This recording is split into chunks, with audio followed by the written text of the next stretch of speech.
Eyvanat neresinde yatın yerine türseni kalanlar deyip tikredi yakarlarcan. Toynasın. Baktaçan. Şeycan. Allah'can en mudamı kapıyına toy dikleri. Toynasın. En soňky her şola ayet bir jem bolup diýen aýdymy. Eklemler istemeleri ýa. Şolay maýtdyryň toýlasyn. Beş olayet bir zemmanı Arkadan tavliye Hakkam senin ıhlada Rahmet bilin cevap veriyen Beş olayet bir zemmanı Arkadan tavliye Hakkam senin ıhlada Rahmet bilin cevap veriyen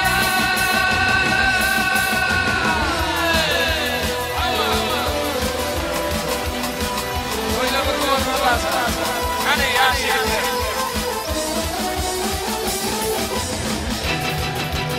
Ambar vakit yeter kurban değil. Verin.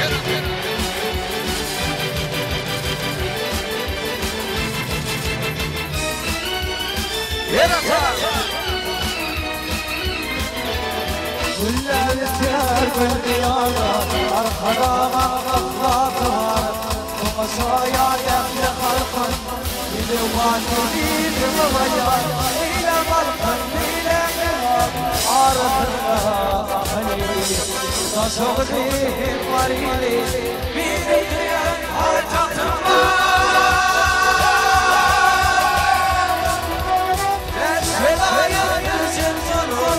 Arkada tavliye Benim aslatıma Nefretten soğan veriyen Eşelaya barışım olur Arkada tavliye Arkın benim aslatıma Nefretten soğan veriyen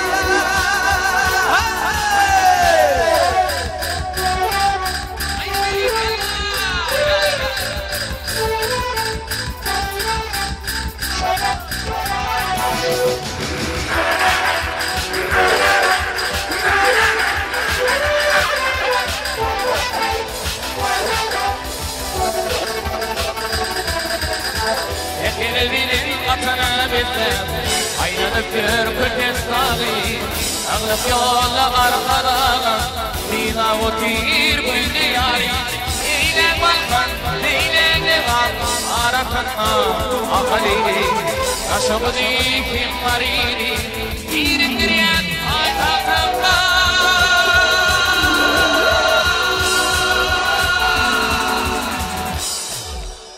Beş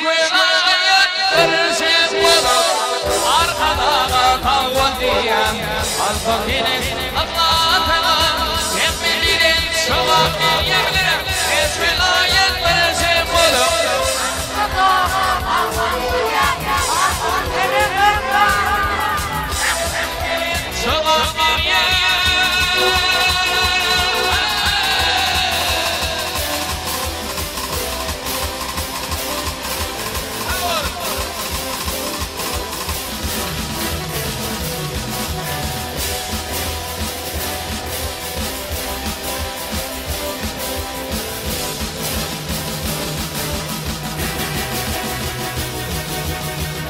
Şolayet barışım olur Arkada tavliyen Halkın gelin atlatıma Defnet benim şaman veriyen Şolayet barışım olur Arkada tavliyen Benim aslatıma Nefretten cevap veriyen